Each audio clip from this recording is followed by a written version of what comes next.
expecting only to come home with a backpack full of homework and maybe a little stress of an upcoming test. Instead, 13 students never again had the opportunity to worry about their GPA. The rest of the students in that school and the rest of us around the country were never the same. Our first thoughts and prayers were uttered that day, and they've been uttered countless times since. But on the day of Columbine, no one in my grade was born. No one in my school was even born yet. As a result, my childhood has been interrupted by the fearful silence of countless active shooter drills. We've been shuffled into closets, under tables, and away from windows for as long as I can remember, all in preparation for this seemingly inevitable experience, a problem that should have been solved immediately after the horror of Columbine.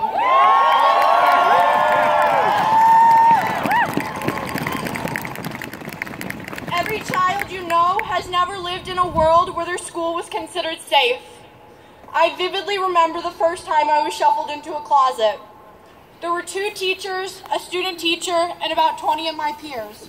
I was 5. I still remember my teacher placing paper over the window of our classroom door that day, the moment she flipped the lights off and I was told to leave my toys at my table. While being ushered to the back of a classroom, we went into a utility closet and locked the door. At that point, I did not really know what was going on, but all of the teachers held one finger over their lips to silence us. I knew it was a drill, but I didn't know for what. And I knew it didn't share the same sentiment as a tornado drill or a fire evacuation. I could tell it made my seemingly fearless teachers uneasy. I didn't know why, but too soon the question would no longer elude me.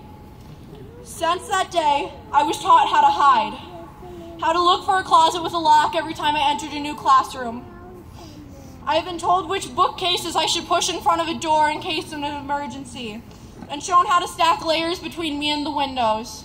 And my personal favorite, how to shove pencils into a door that was incapable of locking.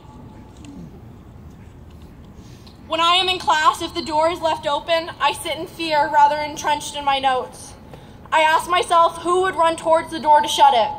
Would I? Would my teacher? Would my friend? Would anyone? These are the realities of growing up in a nation that has an epidemic it chooses not to solve. Flash forward 19 years and I am 16 years old, standing on the state capitol steps and begging for someone, anyone, to listen to me and then speak up for me and vote for me.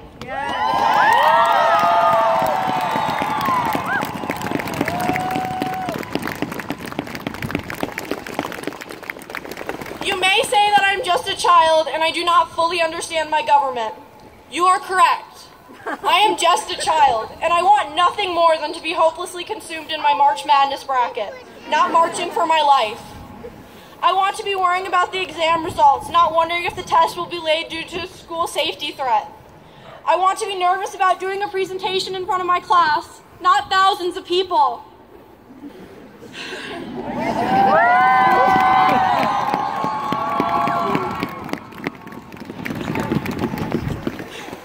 But this is what it takes. I have grown up where children are expected to be more mature than adults. I must be prepared for the very real situations that million kids across the country live in constant fear of, but millions of adults choose to still ignore us.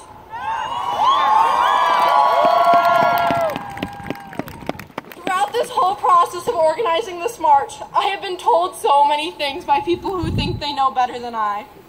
I have been told by adults that they are proud of the youth, but I want to be proud of our adults.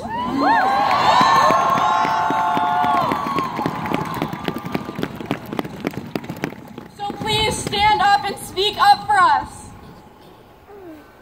I have heard some people tell me that at this point they have just given up. Do not give up on me. I need you. I realize it is my life on the line and not yours, but the only power I have is currently to march and protest and rally and speak, but I do not have a vote yet. I need yours.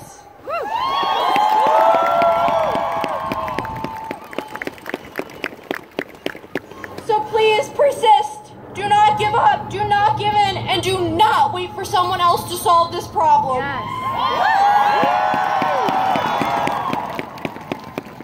With each day of inaction, we lose an average of 7 kids due to gun violence in America. We must act now, and we need you to do it. In case you are waiting for an official sign, this is your call to action.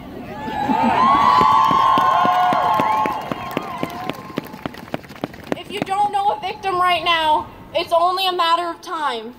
When this happens, do not be so naive to call it a tragedy. This is a systematic failure of our government to protect our youth. Say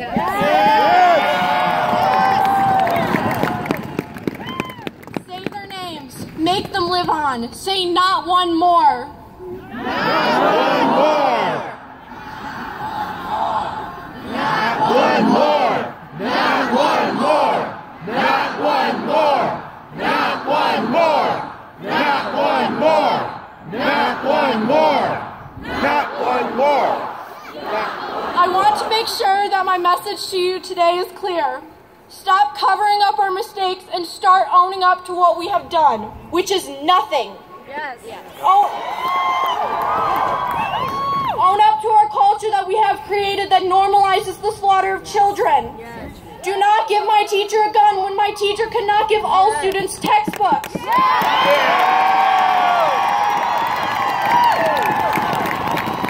not put a metal detector in my school when we could have banned assault-style weapons. Do not blame the victims by saying they somehow asked to be shot. Instead, close loopholes in background checks.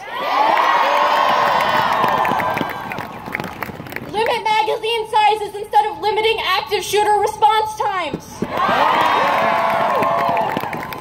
Raise the minimum age to owning a firearm instead of putting more weapons near children. Go to the root of the problem. This is solvable. We can fix it. Do not give up. Never again. Never again. Never again. Never again. Never again. Never again. Never again. Never again. Today you marched for my life, and I am so grateful for that. But next I need you to vote for my life.